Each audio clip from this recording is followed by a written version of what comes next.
রাষ্ট্রপতি মোহাম্মদ শাহাবুদ্দিনের সভাপতিত্বে আজ বঙ্গভবনে অন্তর্বর্তীকালীন সরকার গঠনের লক্ষ্যে সেনাপ্রধান, নৌপ্রধান ও বিমান বাহিনীর প্রধান এবং দেশের বিভিন্ন রাজনৈতিক দলের নেতৃবৃন্দ ও সুশীল সমাজের প্রতিনিধিদের এক বৈঠক অনুষ্ঠিত হয়। সভায় কোটা বিরোধী আন্দোলনে নিহতদের স্মরণে শোক প্রস্তাব গৃহীত হয় এবং তাদের বিদেহী আত্মার মাগফিরাত ও শান্তি কামনা করা হয়। সভায় অনতিবিলম্বে একটি অন্তর্বর্তীকালীন সরকার গঠনের সিদ্ধান্ত হয়। সভায় দেশের আইন শৃঙ্খলা পরিস্থিতির নিয়ন্ত্রণে সকলকে ধৈর্য ও সহনশীল আচরণ করার আহ্বান জানানো হয় এবং সেনাবাহিনীকে লুটতরাজ ও হিংসাত্মক কর্মকাণ্ড বন্ধে কঠোর পদক্ষেপ গ্রহণের সিদ্ধান্ত গৃহীত হয়।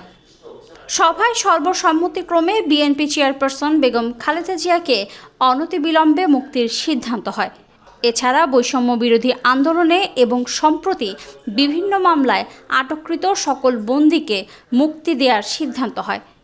সাম্প্রদায়িক সম্প্রীতি যেন কোনোভাবেই বিনষ্ট না হয় সে ব্যাপারেও সভায় ঐকমত্য প্রতিষ্ঠিত হয়।